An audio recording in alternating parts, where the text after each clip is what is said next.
he graduated from a Buncombe County school. Stand up and let us see you. Come on now.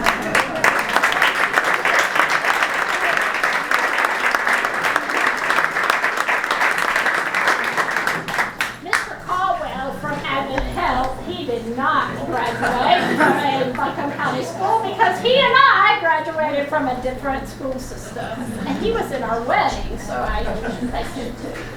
So my bosses, these are my bosses that I work for, are extremely hardworking, and I value each of them. I want to say thank you to our board because you all make this go. And it's so, I have this great privilege of working with y'all, and it just warms my heart all the time to know that we are doing good work for a system we all love. So I'm going to call in and just stand up where you are so that we can give you special thanks. Dan Anderson.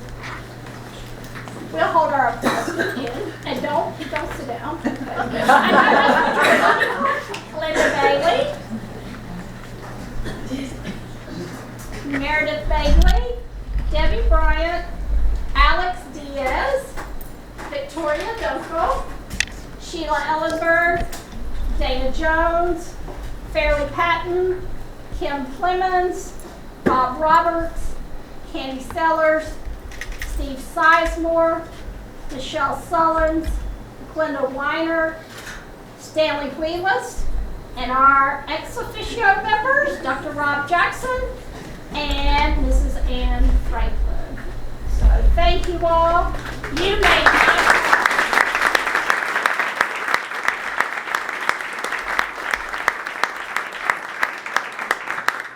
We're almost finished, I promise. So we're doing pretty okay on time, I think. Just a little off. Who knew those buses, that could cause a problem. But I see them, and those of you who are parked at the church, you have arrived.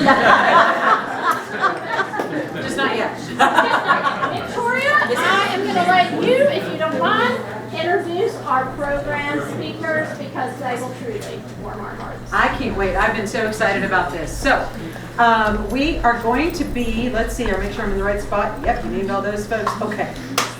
Whew.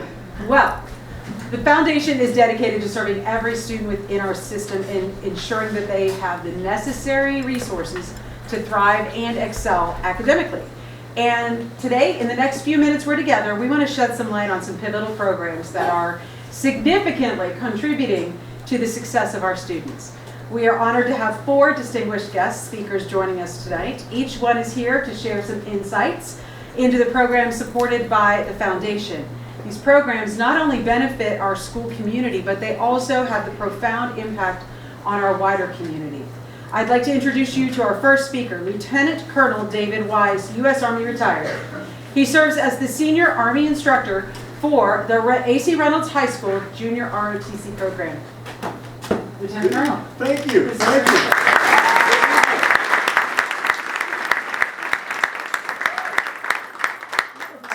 Thank you. Many of you I've had the honor of working with. Some of you know me from the parking lot. It wasn't my fault. Just wanted to put that out there up front. All right. So broadly speaking, the mission of the JROTC programs is to motivate and develop citizens of character dedicated to serving their nation and their community. And we do this by teaching life skills, promoting community service, instilling a sense of responsibility, and developing character, leadership, and self-discipline through experiential education. One of the key experiential educating opportunities that we have or experiences is our annual Buncombe County Schools Joint Military Ball. Now, the military ball is fashioned on long military history. It's a tradition. Formal dining-ins, as we call them, occur in virtually every military unit every year. And it dates back to the inception of our country. So many early American customs and traditions were British in origin, and the military is no exception. George Washington borrowed these traditions so his continental officers could gather for an evening of food and fellowship.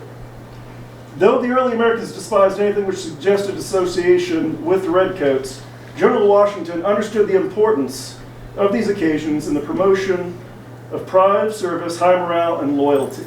And that tradition continues today. In the case of our Buncombe County Joint Ball, both faculty and cadet leaders from All of the JROTC programs across the county meet several times throughout the school year to plan the event. We coordinate, we prepare for the event, which usually takes place, traditionally we did it in February, this year we moved it to March. Now, each of the schools, we rotate hosting responsibilities each year, but each school has leadership responsibility for different elements within the ceremony. And much like so many of the wonderful programs across all of our campuses, this provides an invaluable opportunity for our students to exercise, as I say, their leadership muscles. They get to handle responsibility, make decisions, solve problems, overcome little mistakes and challenges.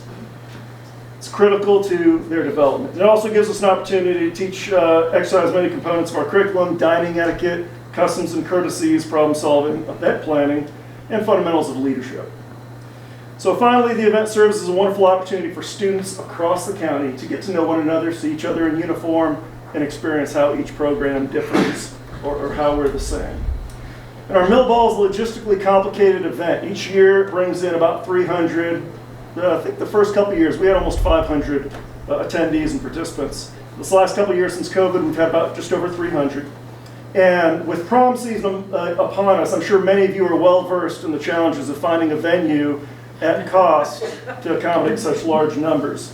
So it's always a challenge every single year. And with prices increasing across the board, we remain indebted to the foundation for their generous support. And for the last 2 years, the foundation has graciously provided a generous grant that has helped fully fund the venue at the Western North Carolina Ag Center, without which I don't know that we'd be able to afford the event as it is.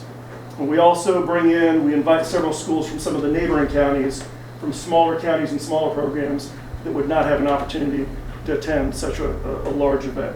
So on behalf of all my colleagues across all the Buncombe County JROTC programs and our cadets, I just want to extend our sincerest thanks to each of you who support the foundation and to the foundation. Thank you.